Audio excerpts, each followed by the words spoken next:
ថ្មីមកដល់ហើយសំឡេងភ្លេងលាន់ឡើងបងប្អូនមិត្តភក្តិនាំគ្នាមកក្រំ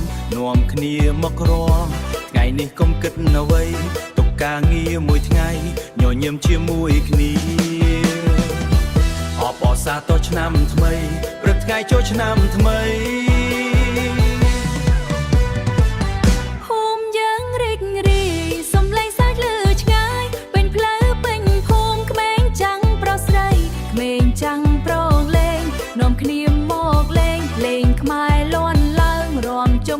សប្បាយបងអើយអូនអើយកុំឲ្យនៅឯងភ្លេងកំពុងលរំចូលឆ្នាំថ្មីដៃកាន់ដៃគ្នាសប្បាយពេញភូមិរំកុំឈប់រំឆ្នាំថ្មីរំចូលឆ្នាំថ្មី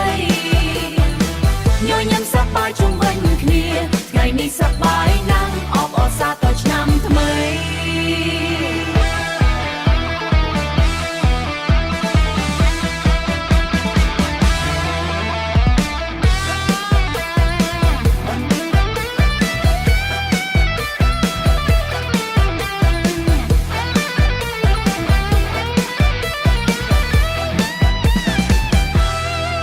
ឆ្វេងមួយស្ដាំមួយជុំហានតាមភ្លេងបងប្អូនជុំគ្នារាំម៉ែដូសុនឆ្នាំចាស់ផុតទៅឆ្នាំថ្មីមកដល់សូមឲ្យសំណាងល្អសម្រាប់គ្រួសារយើងរំចូលឆ្នាំថ្មីដៃកាន់ដៃគ្នា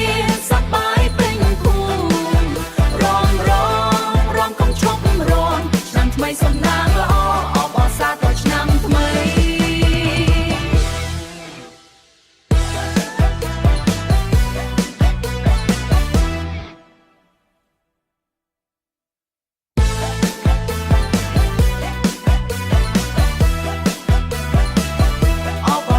ឆ្នាំថ្មី